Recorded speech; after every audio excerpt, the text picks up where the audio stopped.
Hello, everybody. Let's file this under better late than never. It's been quite an interesting couple weeks, but all's good. So here we go. Happy new moon in Virgo. This new moon at approximately 11 degrees of Virgo became exact at 9:56 p.m. New York time on Monday, September 2nd, 2024.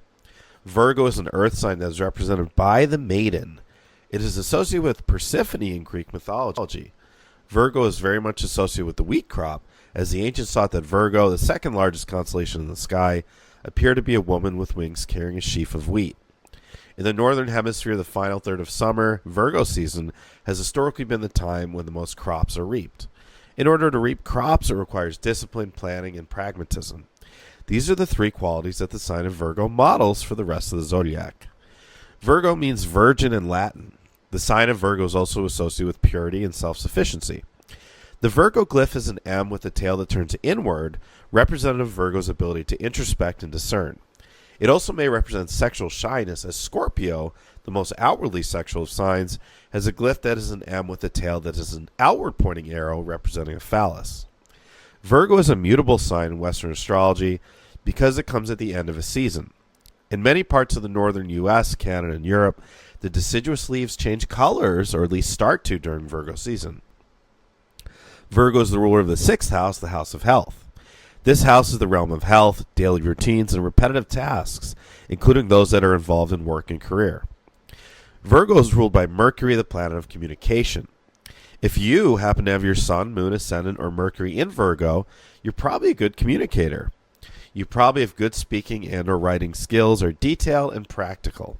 Also, I should note that this Virgo new moon began eclipse season, and we will have an eclipse coming up very soon. That'll be the lunar eclipse in Pisces. Mercury is exalted, amplified right now, as this new moon coincided with Mercury still being in its post-retrograde shadow phase. During the time since this new moon, we have been feeling strong Mercury retrograde-like effects.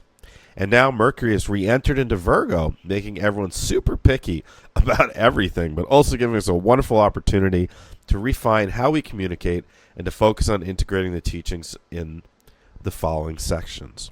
Virgo is a wonderful sign that helps us get in touch with the logical, the practical, and the everyday things that really take up the majority of our lives here on Earth. Let's discuss how we can best utilize the Virgo energies to improve our daily lives. Using the left brain, discipline, logic, and planning. Virgo the maiden can seem cold, but she is simply focused.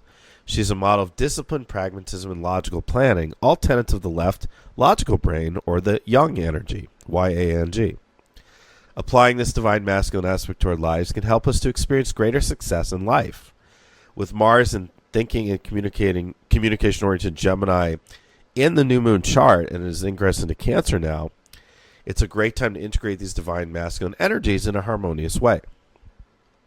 Two of the best traits of Virgo are being organized and detailed. Having things in order improves efficiency in all areas of life and helps you to avoid unnecessary hang-ups that are due to being disorganized. I'm a lunar Virgo, and I tend to be pretty organized when it comes to keeping track of numbers and records. When I was a kid, I actually ran a backyard baseball league and a soccer league and kept obsessive stats. I was batting champion of that baseball league one year. Hit a couple dingers with the tennis balls over the neighbor's fence. I really, really love statistics, whether it's about baseball or finances or whatever. And you might have noticed that, when I comment on the goings-on in the world, it's coming from a place of being very well researched on it. One thing that isn't an inherent strength for me, though, is organizing possessions. But I'm going to do my best to do some cleaning and organizing of my physical environment during the remainder of this Virgo season. What are you committing to organizing or cleaning during the remainder of Virgo season? As a lunar Virgo, I also have a discerning, skeptical, and logical mind. It's seemingly an odd trait to have for an intuitive like myself, but I actually find that the skepticism and discernment helps me to keep more often than not separate, true intuitive psychic receivings from illusion of my mind. And that discernment is a big thing, and we'll talk a little bit more about that later. Logic and pragmatism are important virtues on the spiritual journey. Science says that adults make approximately 35,000 decisions every single day. Most of these decisions are relatively inconsequential, and most of these decisions are made with the left brain or logical mind, following directions to cook something, how to drive to your destination, following protocols in your work. I believe that we should strive to establish a healthy balance between the left brain logical side yang and the right brain intuitive side yin in order to be the most effective humans.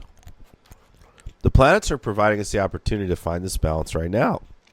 As the retrograde Neptune in Pisces, which represents the right brain intuitive yin side, opposes the Sun and Moon in Virgo, representing the left brain logical yang side on this new moon chart. Here's some general tips for improving your use of discipline, logic, and pragmatism. Write down daily and weekly goals. Set intentions if you like, if you haven't already, for the next 20 days or so. Put these goals in a journal or somewhere where you can see them daily, like on a wall in your office or the refrigerator, after you remove any inessential postings on your fridge, of course, being in Virgo season. Keep a list of daily rituals on a clipboard or a whiteboard and check off each completed ritual as you do them. And I've done this in the past, only worked when I had like 4 or 5 or 6 things. When I tried to do like 20 things, it never worked. So my suggestion with that is always try to pare down what is like the 5 or 6 and most important things and put those on there. Schedule a weekly or bi-weekly cleaning and organizing time. I find this is the only way that I get better at organizing my possessions, as I'm doing, is making sure I schedule it ahead of time. Like, okay, this time, this day, I'm going to do some organizing. Schedule daily, weekly, or monthly rituals like meditation time, cleaning the house, going for acupuncture, backing up your files in your smartphone or Google Calendar if you use one. Keep a journal on your bedstand and commit to spending 5 to 10 minutes each night writing down some thoughts on your day and some thoughts or ideas for the days ahead. A creative energy, too. As the opposing force to Pisces, Virgo shares in some of its features, most notably creativity. As a mutable sign, Virgo teaches us how to create, but where it differs from Pisces is it teaches us to then follow through on our creations, thinking it through practically and dividing it into steps. With Mars and Gemini squaring that retrograde Neptune and Pisces in the new moon chart, this is a very creative time, especially for literature. So if you're a writer of any kind, now is really the time to get into it. It is especially a great time to create fantasy worlds and pen those. With Mars in Cancer now, we're feeling inspired to express our passions and emotions through art. However, with Mars squaring Neptune in its home sign on the new moon chart, there will also be lessons around illusion and discernment, as I hinted at before. Illusion and discernment. One of the important lessons of Virgo in the 6th house is getting real and getting practical. With the Mars-Neptune square, the topic of discernment will be really important over the next few weeks. We need to figure out what is real and what isn't, and that includes what is going on within the confines of our own mind.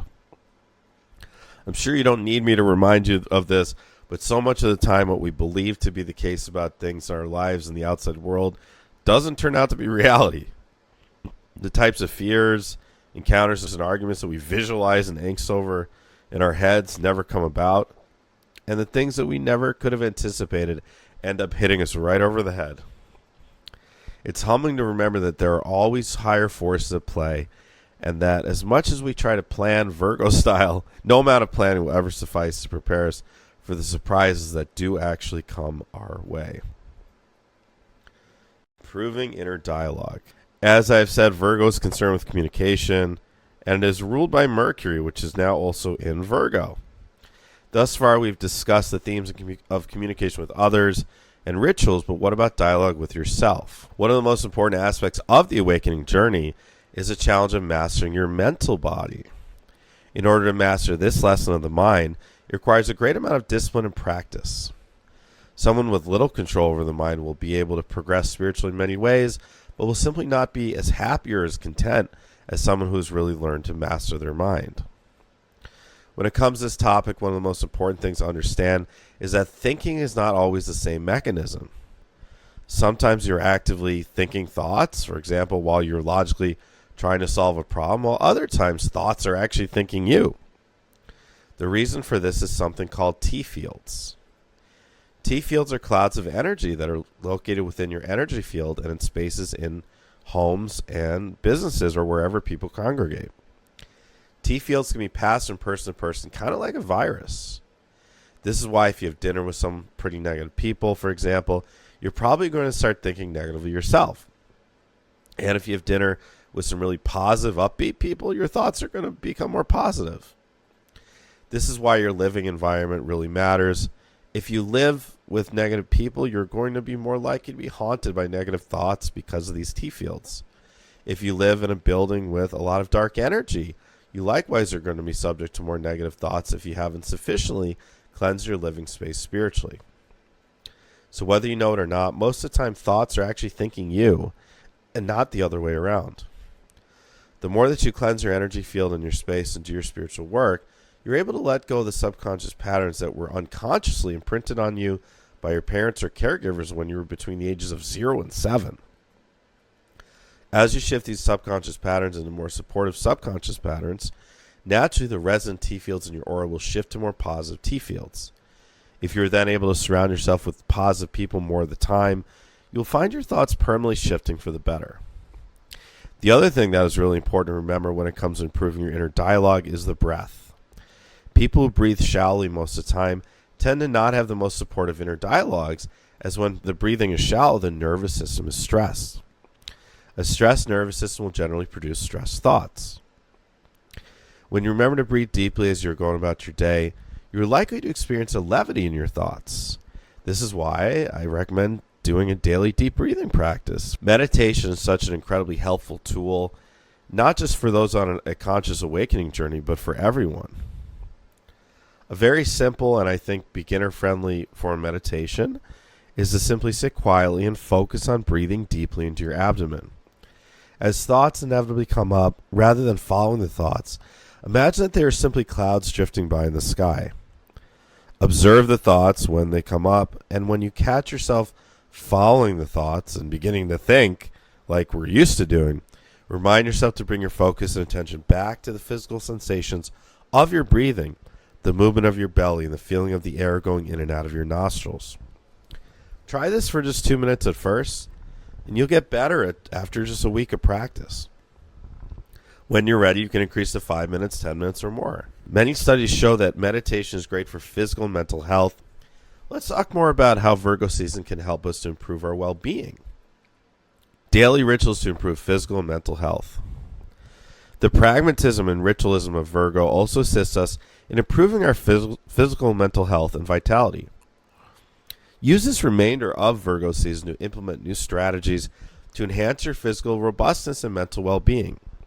Start taking some new supplements, or start taking ones again that maybe you've taken in the past, and recommit to daily meditation and exercise. Take a moment right now to write down at least 3 to 5 new rituals, and also, if you're listening here on the Higher Self channel, please do us a favor and type those in a comment, and we can all share what are rituals that we are going to be implementing for the rest of Virgo season. Examples could include meditation, an exercise routine, cultivating an altar, a Tai Chi or Qigong practice, practicing a sport, doing dry brushing, and going for weekly massages. Pluto re-enters Capricorn. The retrograde Pluto re-entered Capricorn, initiating its final journey through the sign of the Sea Goat until 2254. It's been an interesting journey with Pluto traveling through Aquarius recently. It's brought out a lot of idealism and enthusiasm for the future. The endless war in Gaza has especially brought a counterforce of people committing more deeply than ever before to creating unity and peace for the future. We've also seen artificial intelligence become really in vogue. If you notice how pretty much now every website and social media platform you use has an AI integration. For example, usually now the first gatekeeper for chat-based technical support is AI. With Pluto regressing back into Capricorn, where it was when the October 7th attacks occurred, it is likely that we will see a bookend to the Israel-Hamas conflict in Gaza. The United States is going to be presenting a new ceasefire deal shortly, and we may finally be at a point astrologically where a ceasefire could take place, hopefully. And in that case, Israel would probably turn its sights completely towards Lebanon. During this final Pluto and Capricorn time, our planet will experience a recalibration geopolitically in one way or another. The U.S. presidential election will set the stage for the next 2 decades of Pluto in Aquarius, where we will see a radical reshaping of all aspects of life as we shift more toward technology and away from hyper-capitalism, oddly enough, as of course the two have been up until this point super intertwined.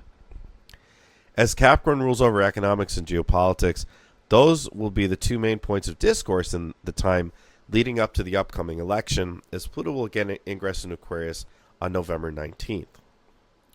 Pluto's time in Capricorn began with the 2008 global recession, and although the stock markets have taken a dip lately, overall, all the economic markers in the U.S. are still strong.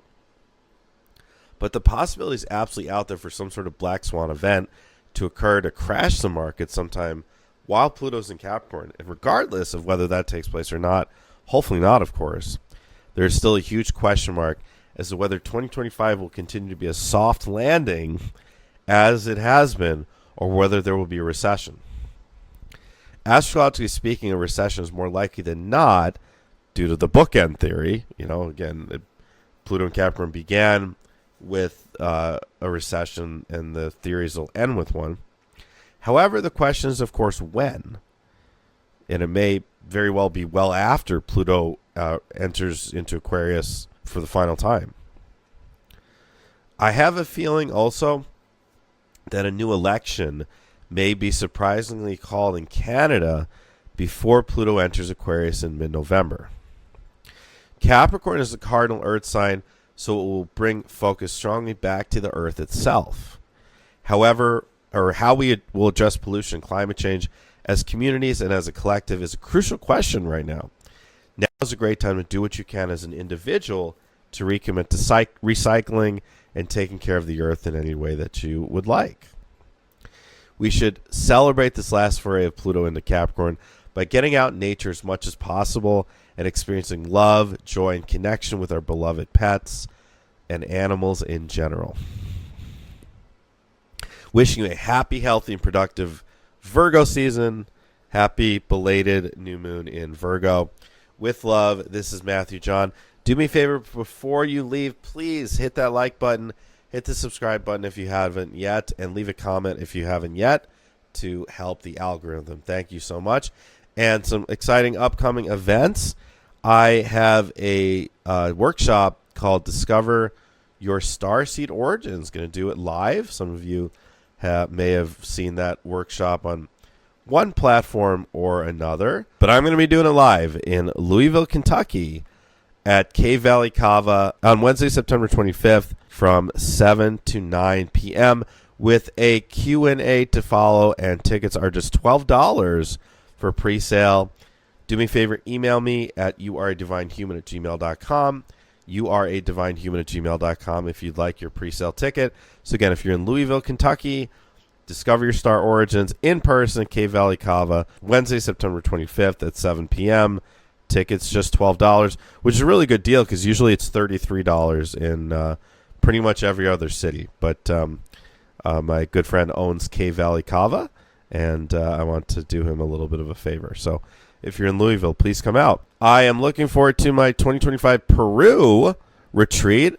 Just, of course, wrapped up a retreat here in upstate New York this past weekend. It was absolutely amazing. And the Peru one is going to be incredible. It is an 8-day or an 11-day all-inclusive retreat full of excursions, full of teachings from me, full of healing sessions from myself and from a Kiro shaman. And if you've always wanted to go to Peru, if you've always wanted to go to the sacral chakra of the planet where Lake Titicaca is, if you've always wanted to explore Machu Picchu, if you've always wanted to explore the Temple of the Moon, I mean, there's so many reasons to go to Peru. It's been on my list for many, many years. So I have an early bird deadline to save 20% on that retreat. It's a $1,000 refundable deposit. If your plans change, it's no risk. You'll get a full refund of your deposit. $1,000 per person. That's it to lock in the 8-day trip.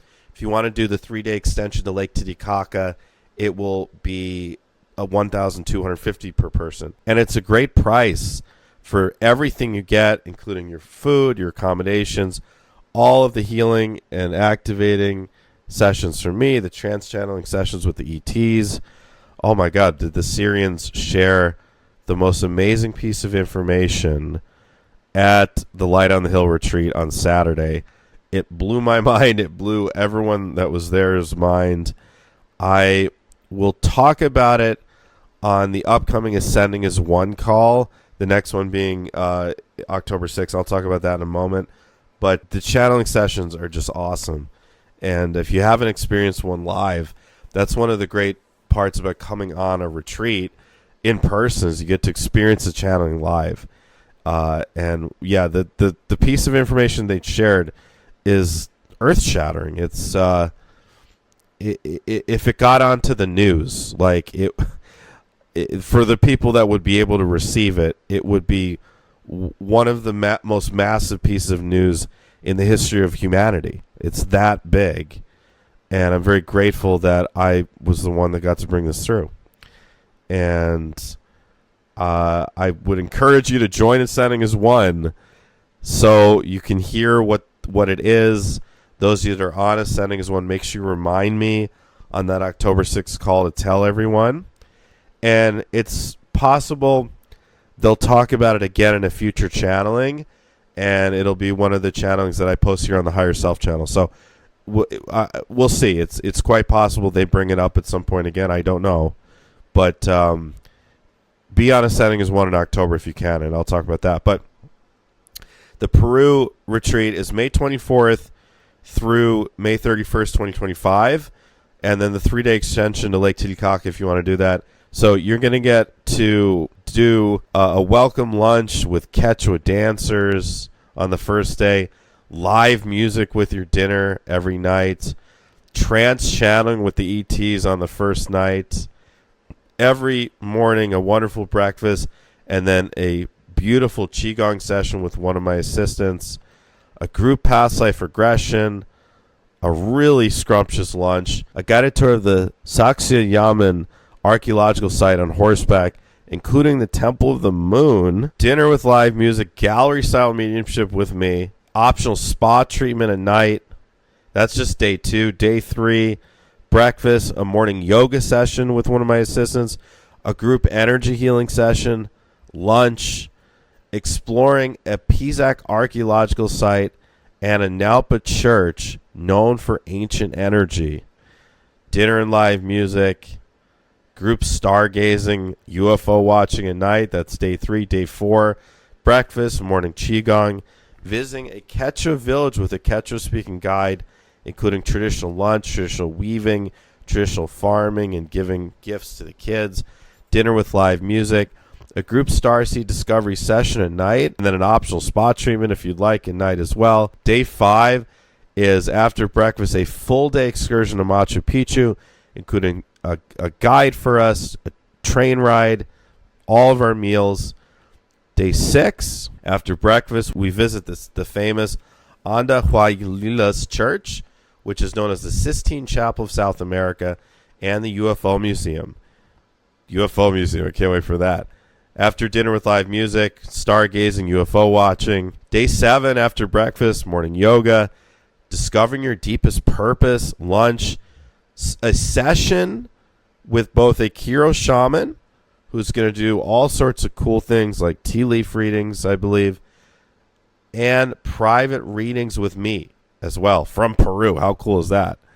Dinner with live music, and then at night, a beautiful satsang for me, ascending to the 5th dimension, and then a last night of stargazing for those that are departing.